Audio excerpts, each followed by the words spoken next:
BBA SEM 2 subject name sustainable development and living. બરાબર, આપણે BBA SEM 2નું છે. આ ચેપ્ટરમાં આપણે environmental degradation and its solution એના વિશે વાત કરીશું. આ યુનિટ 2 છે. બરાબર, unit 2. Effect of population growth on environment. ये ऐसा बोल रहा है कि एनवायरनमेंट में अफेक्ट क्या आ रहा है, पॉपुलेशन ग्रोथ हो रही है तो हमारा जो जगह तो नहीं. तो पहला है resource depletion. As the global population increases the demand for the nature resources such as water, land, forest and minerals also rise. अब ऐसा हो रहा है कि पॉपुलेशन जैसे जैसे बढ़ रही है वैसे वैसे सामने प्रॉब्लम ये हो रहा है कि जो नेचुरल रिसोर्सेज है उसकी डिमांड भी बढ़ रही है. जैसे कि पॉपुलेशन बढ़ रही है तो सामने लोगों को रहने के लिए, काम करने के लिए लैंड की ज़्यादा ज़रूरत पड़ रही है, वाटर की ज़्यादा ज़रूरत पड़ रही है, ज़मीन में से जो पेट्रोल निकल रहा है या मिनरल्स निकल रहा है उसकी ज़्यादा ज़रूरत पड़ रही है. तो सब प्रॉब्लम क्रिएट हो रही है जो इको सिस्टम को बिगाड़ रही है. बराबर. ये second unit mostly depends on the I can say that global warming. बराबर. आगे डिफॉरेस्टेशन. अब ये डिफॉरेस्टेशन क्या है, तो लोग, पॉपुलेशन बढ़ रही है तो उनको काम धंधे के लिए, बिजनेस के लिए, रहने के लिए, उनकी खुद की ज़रूरतें पूरी करने के लिए वो लोग क्या कर रहे हैं. दूसरी चीज़ डिफॉरेस्टेशन. तो लोग क्या कर रहे हैं, तो लोग है ना जंगलों को हटा रहे हैं. सीधी सी चीज़ है, जंगल ख़त्म हो रहा है. जंगल ख़त्म हो रहा है तो टेम्परेचर बढ़ रहा है, कहीं ना कहीं अपने तकलीफ में आ रहे हैं. ये ग्लोबल वार्मिंग की नज़दीकी लेके जा रहा है अपने को. मेन कंसेप्ट इसका ग्लोबल वार्मिंग है. बराबर. आगे biodiversity loss. Human activities associated with the population growth such as habitat destruction, pollution and climate change contribution to the loss of the biodiversity. अब जो चीज़ अपने कर रहे हैं बिजनेस के लिए, रहने के लिए, खुद का जो भी सेटिंग करना है खुद के लिए, वो सब चीज़ के लिए अपने जो कर रहे हैं उसका मेन कारण है एक तो अपने रिसोर्सेज को ज़्यादा यूज़ कर रहे हैं. सेकंड चीज़ अपने कर रहे हैं पॉपुलेशन जो बढ़ रही है उससे डिफॉरेस्टेशन कर रहे हैं. जंगल एरिया है उसको ख़त्म कर रहे हैं अपनी खुद की गरज के लिए.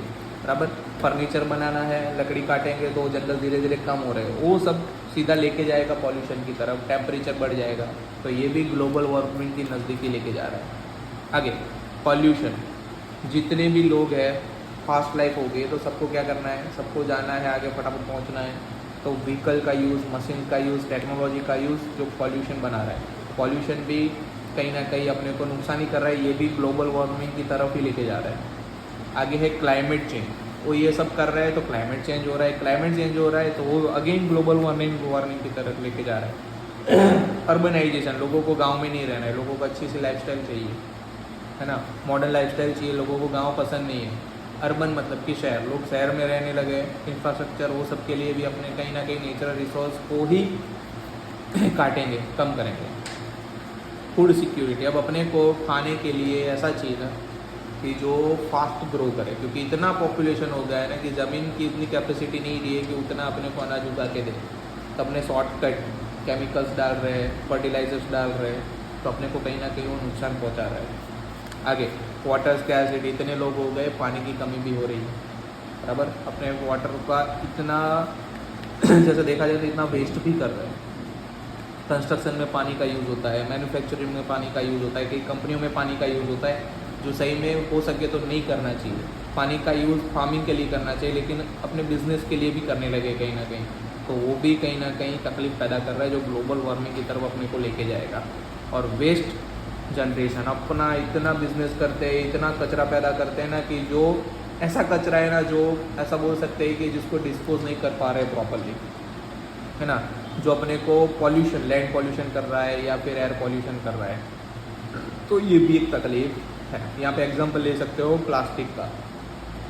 आगे मीनिंग ऑफ पॉल्यूशन क्या होता है. अब पॉल्यूशन तो सीधी सी चीज़ है ना, जो अपने को, अपने ह्यूमन बीइंग के लिए या लिविंग ऑर्गेनिज्म के लिए जो नुकसानकारक है, उनकी लाइफ को थ्रेटनिंग है, उनकी लाइफ को तकलीफ पहुंचाता है, वो सब पॉल्यूशन. अब पॉल्यूशन के टाइप्स होते हैं. Air pollution, water pollution, soil pollution, noise pollution. बराबर. तो इनके बारे में थोड़ा पढ़ेंगे. What is the air pollution. Air pollution क्यों होता है, तो बिजनेस से ऐसे मॉलिक्यूल्स से जो जलाते हैं और हवा में जाते हैं कार्बन मोनोऑक्साइड, कार्बन डाइऑक्साइड, तो वो अपनी हेल्थ को प्रॉब्लम करता है, सांस लेने में तकलीफ पैदा करता है। जो ऑक्सीजन अवेलेबल है उसको भी बिगाड़ता है, एयर प्योर है उसको बिगाड़ता है, वो सबको अपने एयर पोल्यूशन बोलते हैं। एयर पोल्यूशन क्यों होता है?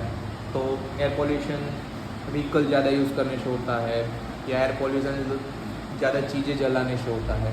एयर पोल्यूशन कार्बन डाइऑक्साइड वाली चीज़ें ज़्यादा पैदा करने से होता है, कार्बन ज़्यादा कंज्यूम करने से होता है, वो सबसे एयर पोल्यूशन हो जाता है। अब एयर पोल्यूशन से कौन सी तकलीफ होती है? तो अपने को स्किन की तकलीफ होती है, अपने को कैंसर की तकलीफ होती है, एसिड रेन होती है, ग्लोबल वार्मिंग होती है। तो इसमें से जो 4-5 चीज़ें याद रहे वो लिखनी है। ह्यूमन बीइंग के लिए भी तकलीफ है, वाइल्ड लाइफ के लिए भी तकलीफ है, प्राणी एनिमल्स को भी थोड़ा तकलीफ पैदा करेगा। दूसरा है वाटर पॉल्यूशन। वाटर पॉल्यूशन क्यों होता है? तो अपने पास है ना वाटर यूज़ करने का तो प्रॉपर मेथड है, अपने वाटर तो यूज़ कर पा रहे हैं, लेकिन अगर कोई कंपनी में चला रहे तो उसका जो लास्ट में वेस्टेज बचता है ना, वो वापस अपने उसमें डाल देते हैं, वापस से उसको ऐसा डिस्पोज करते हैं कि वाटर को वापस से वो बिगाड़ेगा, केमिकल वाला बना देगा। केमिकल वाला वाटर पॉल्यूशन हुआ तो अपने को तकलीफ पड़ने वाली है। इससे क्या होता है? इससे अपनी बॉडी में पहले तो ऐसा समझ लो कि जो नदी में रहते हैं उसके अंदर की जो मरीन लाइफ है, फिशेस है, वो सबको तकलीफ पड़ेगी, वो सब बिगड़ेगा, वो मर जाएंगे। अगर मर जाएंगे या फिर अपने ने ऐसी चीज़ें खा ली जो उनको डिजीज़ हो गया है, वो अपने खाएंगे, नॉनवेज कंज्यूम करने वाले लोग हैं तो उनको भी तकलीफ पड़ेगी। तो एक बोल सकते हैं कि रोग स्प्रेड होता है, डिजीज़ स्प्रेड होते हैं, जैसे कि कोरोना का एग्जांपल उसमें परफेक्ट बैठता है। अब ये वाटर पॉल्यूशन होता कौन से रास्ते से? तो dumping solid wastage into the water bodies. अपने को तो कुछ समझ में नहीं आता, कचरा दिखा, कहीं डालने की जगह नहीं मिली, पानी में डाल दिया। Disposing untreated industrial sewage into the water bodies, जो केमिकल पैदा होता है वो सीधा पानी में, नाले में छोड़ दिया। ह्यूमन या एनिमल वेस्ट, अपने जो बोलते हैं ना, अपना जो खुद का वेस्ट होता है घर का, उसमें डाल दिया। Agriculture run off containing pesticides and the fertiliser. फिर दूसरा, इतना फर्टिलाइजर यूज़ कर रहे, इतनी दवाइयाँ यूज़ कर रहे हैं एग्रीकल्चर के लिए, तो वो भी पानी को बिगड़ रहा है। तो ये सब तकलीफ है जो अपने को वाटर पॉल्यूशन से भी फेस करनी पड़ती है। अब सॉइल पॉल्यूशन, अपने ज़मीन को कैसे बिगाड़ते हैं? तो ज़मीन में ऐसी ऐसी चीज़ें डालते हैं ना फार्मिंग करते टाइम, फर्टिलाइजर्स, केमिकल्स, दवाइयाँ, ये वो, कि उसको बिगाड़ भी देगा, उसकी फर्टिलाइजर कैपेसिटी ख़त्म कर देगा। अपने को फास्ट ग्रो हो ना, ऐसी चीज़ें चाहिए जो अपने को नुकसान कर रही है, बराबर। अब सॉइल पॉल्यूशन कैसे होता है? एक तो पानी, जैसे कि ज़मीन के ऊपर ऑयल होते हैं ना, ऑयल के कंटेनर, वो स्पिल हो जाते हैं उससे। फिर है एसिड रेन से एयर पॉल्यूशन होता है, एयर पॉल्यूशन का एसिड रेन होता है, एसिड रेन से ज़मीन बिगड़ती है।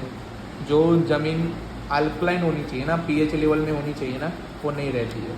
कम हो जाती है तो भी तकलीफ हो जाती है, ज़्यादा हो जाती है तो भी तकलीफ हो जाती है। माइनिंग एक्टिविटी, जब पे ज़मीन को माइन करके ज़मीन में से निकाल करोगे तो क्या हो गया, एक टाइम पे वो उसकी जो कैपेसिटी वो ख़त्म हो जाएगी। फार्मिंग वो लेवल पे अपने ने बढ़ा दी है ना, इतना पॉपुलेशन है ना कि फार्मिंग जितनी करो उतनी कम पड़ रही है, सब महंगा पड़ रहा है।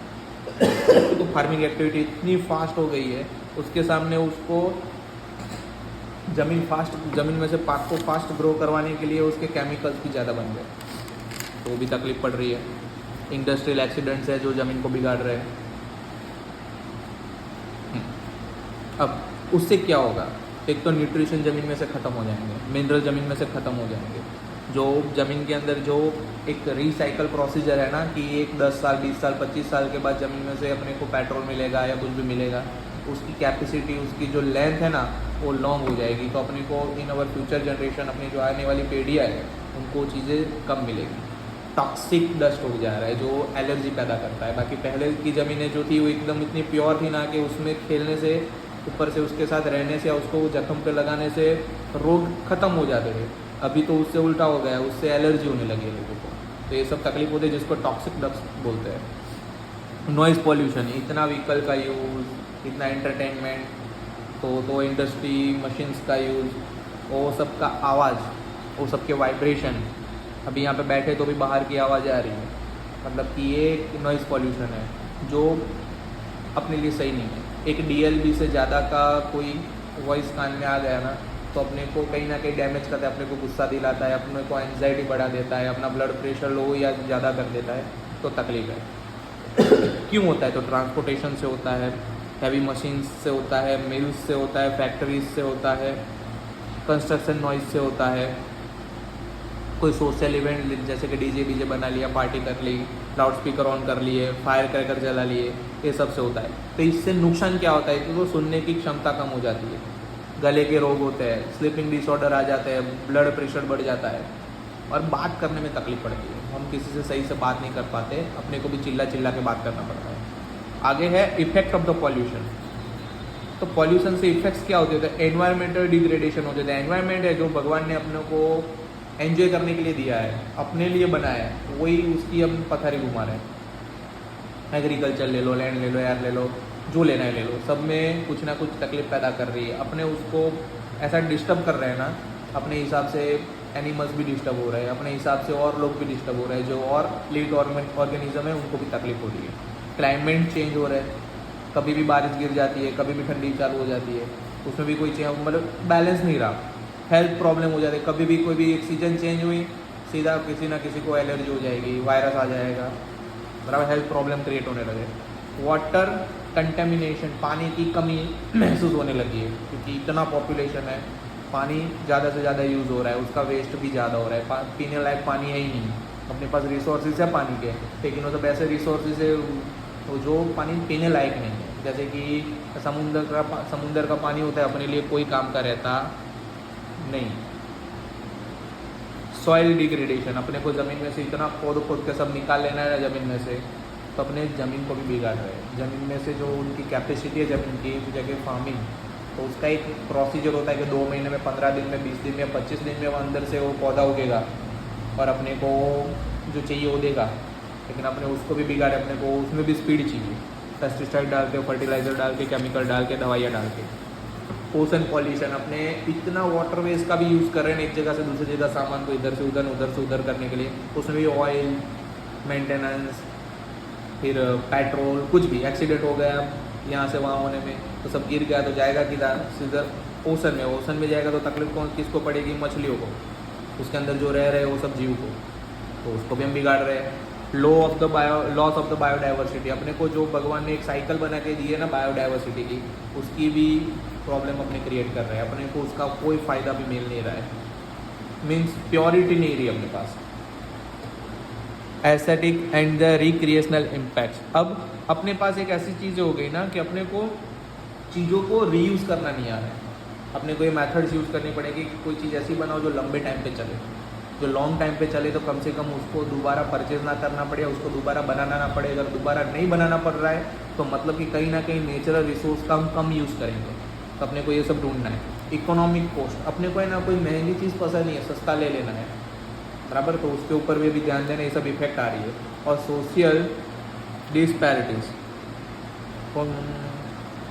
ओके, जिसके पास पैसे कम है वो बेचारा क्वालिटी वाली चीज़ के पीछे भागेगा ही नहीं, उसको तो अपनी जो ज़रूरत है वो शॉर्ट टर्म में कम खर्चे में पूरी करनी है, तो ये भी दिक्कतें आ रही है, बराबर। आगे है measures to control the pollution, क्या करना चाहिए? तो पहले तो गवर्नमेंट को एक रेगुलेटरी फ्रेमवर्क बनाना चाहिए कि ऐसे रूल से आप बिजनेस कर पाओगे, इतना ही आप फॉलो कर पाओगे, तब जाके है ना वेस्टेज कम होगा, पॉल्यूशन कम होगा। एमिशन कंट्रोल, जो मिलें चलती है या जो धुआं निकालने वाली चीज़ें चलती है, वो सब के ऊपर भी कंट्रोल आना चाहिए। एमिशन मतलब कि धुआं निकालना। वेस्ट मैनेजमेंट की प्रॉपर मेथड गवर्नमेंट को डिसाइड करनी चाहिए, अपने को भी डिसाइड करनी चाहिए कि उसका वो वेस्ट है उसका अपने कंपोजिट बना सके, मतलब कि फर्टिलाइज़र बना सके नेचुरल, और उसको हम रीयूज़ कर सकें। ग्रीन टेक्नोलॉजी को एडेप्ट करना चाहिए जो कम से कम एनवायरनमेंट को नुकसान पहुँचे, जैसे कि example CNG। Forestation and the reforestation, अपने को इस चीज़ पे भी ध्यान देना चाहिए कि ज़्यादा से ज़्यादा पौधे उगाने चाहिए। कोई बिन ज़रूरी कोई चीज़ को काट रहा है, फॉरेस्ट को काट रहा है या ट्रीज को काट रहा है, तो उसको रोकना चाहिए। वाटर ट्रीटमेंट एंड कंजर्वेशन, ऐसा यूज़ करना चाहिए कि पानी को है ना क्लीन करके वापस से रीयूज़ कर पाए, बराबर। प्रमोट सस्टेनेबल एग्रीकल्चर, अपने को ऐसा एग्रीकल्चर पैदा करना चाहिए, ऐसा सपोर्ट देना चाहिए कि जिससे अपने को फ़ायदा हो। पब्लिक अवेयरनेस, एजुकेशन देना चाहिए सबको, ऐसे ही कोर्सेज में शामिल करके या कहीं पे भी, या बोर्ड्स लगा के, या फिर एडवर्टाइजमेंट से कि भाई ये ज़रूरी है वरना in future we will be in trap, ठीक है। तो एजुकेशन, पब्लिक अवेयरनेस बढ़ानी ज़रूरी है।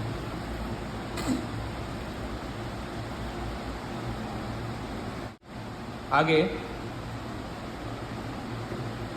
प्लास्टिक रिडक्शन के ऊपर ध्यान देना चाहिए। प्लास्टिक का जो यूज़ है उसको कम से कम करो, उसके ऊपर ध्यान देना चाहिए। ऐसा मतलब कि वन टाइम यूज़ प्लास्टिक होता है ना, उसका यूज़ करना चाहिए जो कम पॉल्यूशन करता है। अपने पास ऑप्शन नहीं है तो ऐसा कुछ ऑप्शन अपने ला सकते हैं। इंटरनेशनल कॉपरेशन, लोगों का इंटरनेशनली अपने को है ना सपोर्ट मिलना चाहिए। ऐसा काम करो कि इंटरनेशनली भी सपोर्ट मिले, जिससे अपने पॉल्यूशन को कंट्रोल कर पाए या मिनिमाइज़ कर पाए। कम्युनिटी इन्वॉल्वमेंट, लोगों को है ना बाय हुक और बाय क्रुक कैसे भी करके अपने में पार्टनरशिप करवानी चाहिए, या फिर ऐसा बोल सकते हो को अपना साथ दे वैसा उनको काउंसिल करना चाहिए कि वो लोग भी अपने साथ अपने जो चाह रहे हैं वैसे काम में लगे। रिसर्च एंड इनोवेशन, ऐसी चीज़ों पे पॉल्यूशन कम हो उसके ऊपर एक रिसर्च होना चाहिए। कुछ नई चीज़ें मिल रही, जैसे कि अभी ईवी व्हीकल्स आ गए, जैसे कि इलेक्ट्रॉनिक व्हीकल, तो वो एक बेस्ट इनोवेशन है जिसको अपने को एडॉप्ट करना चाहिए। अपने को भी उनके साथ देना चाहिए कि कम से कम अपने पेट्रोल डीजल का यूज़ करें और ईवी व्हीकल को एडॉप्ट करें, तो ये ज़रूरी है। एनवायरमेंटल इम्पैक्ट असेसमेंट, और अपने को ऐसे प्रोजेक्ट्स के ऊपर ध्यान देना चाहिए कि जो ज़्यादा पॉल्यूशन कर रहे हैं तो उसको जल्द से जल्द बंद करवाना चाहिए। इतने टॉपिक्स करके अपने कैसे भी करके पॉल्यूशन पे कंट्रोल लाने की कोशिश कर सकते हैं। क्या मेन पॉइंट आया चैप्टर का, ग्लोबल वार्मिंग। ग्लोबल वार्मिंग मतलब क्या?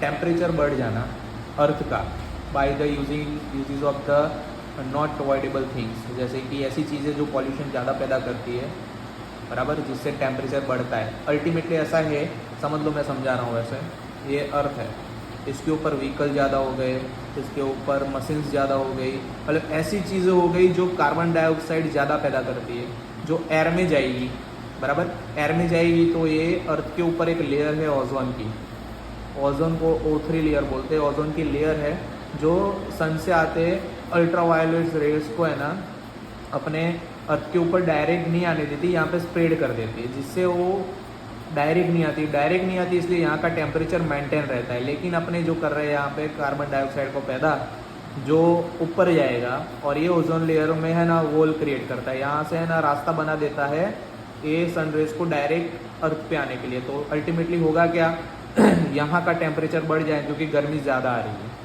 इसको बोलते हैं ग्लोबल वार्मिंग। इसको अपने को रोकना है। It is very serious thing, समझ रहे हो? ये सबको समझना चाहिए और इससे ही सबको कंट्रोल करवाना चाहिए। इसके लिए अपने को ग्रीन एनवायरनमेंट को एडॉप्ट करना पड़ेगा, ठीक है। यहाँ पे CO2, CH4, N2, ये सब गैसेस के नाम है जो अपने पॉल्यूशन से पैदा करते हैं, जो अपने के लिए अच्छा नहीं है। ये सब जलाने से ही पैदा होता है, मशीन्स चलते हैं तो ही होता है। अब ग्लोबल वार्मिंग में क्या होता है, तो टेम्परेचर इंक्रीज हो जाता है, जैसे मैंने बोला वैसे। क्लाइमेट चेंज हो जाता है, जैसे मैंने बोला वैसे।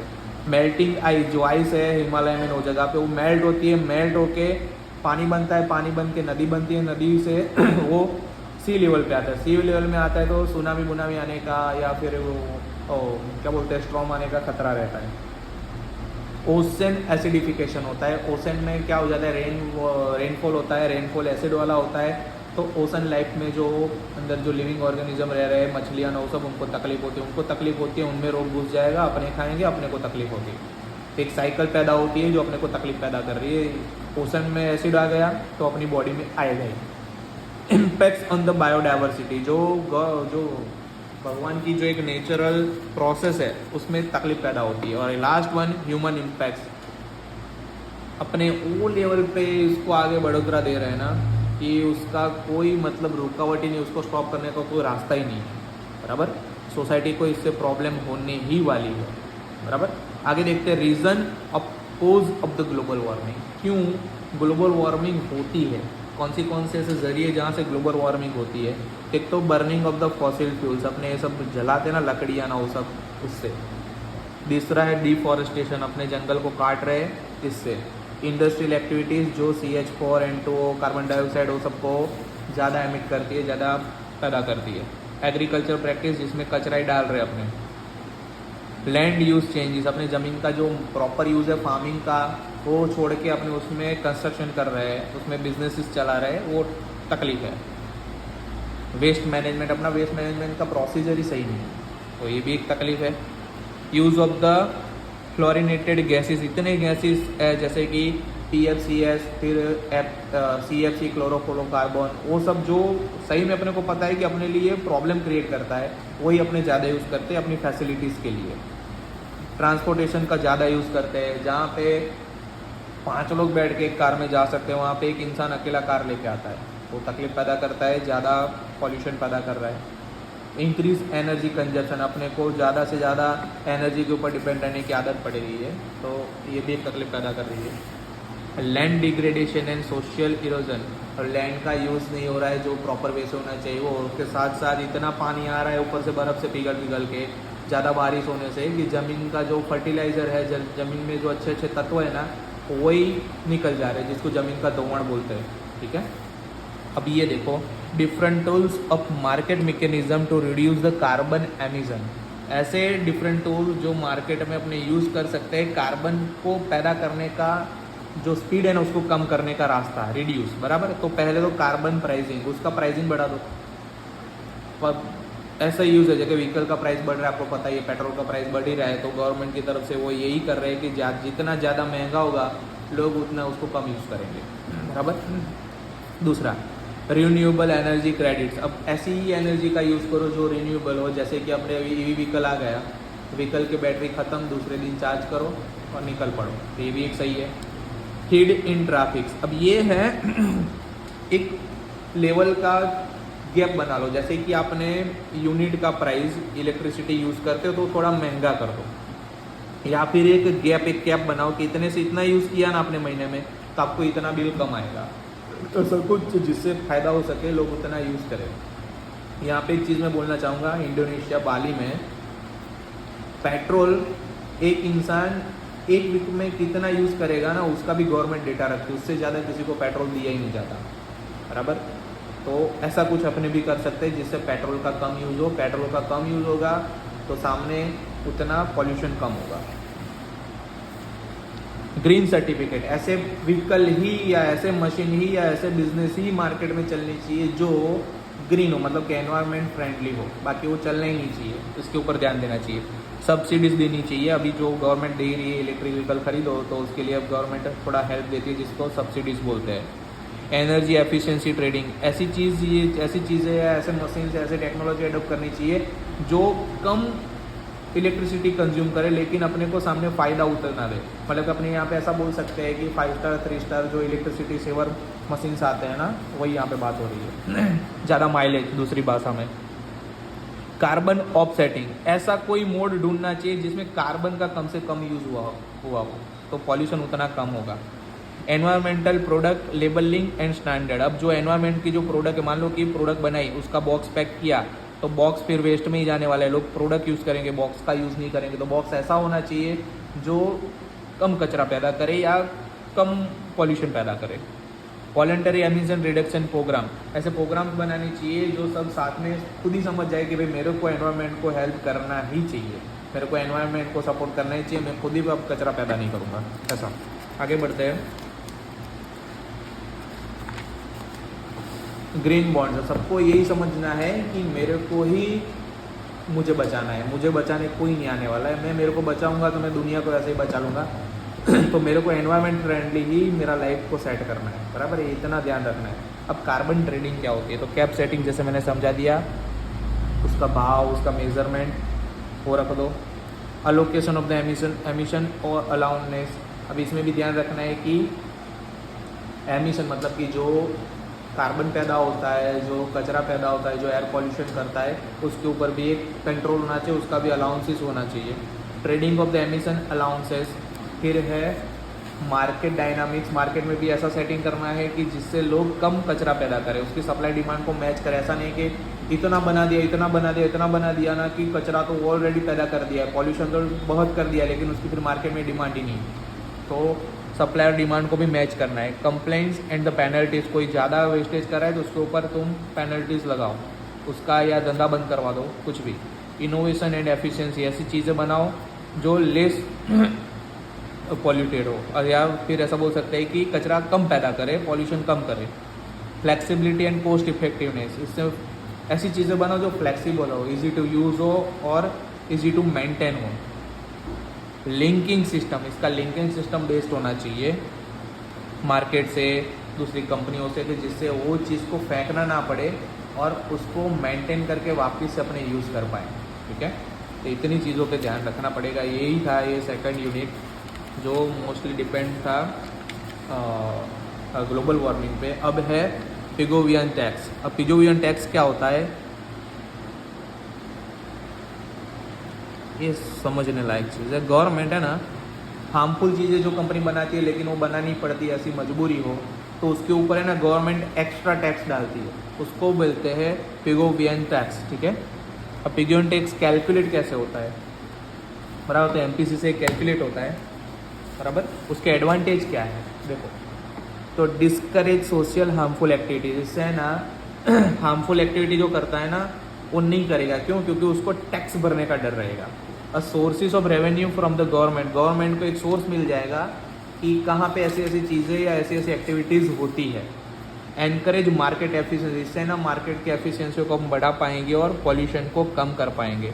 इसके डिसएडवांटेज क्या है, तो पॉलिटिकल प्रॉब्लम होती है, डिफ़िकल्ट टू मेज़र है, इसको मेज़र करना बहुत ही डिफ़िकल्ट है कि कौन सी कंपनी या कौन सी ऐसी चीज़ है, कौन सी वे ऑफ द मेथड है जो ज़्यादा पैदा कर रही है, तो उसके ऊपर टैक्स कितना लगाना, कितना पॉल्यूशन करेगी, क्या करेगी, उसकी फ्यूचर में डिमांड क्या होगी, तो थोड़ा हार्ड टू अज्यूम है, कैलकुलेट करना थोड़ा हार्ड है।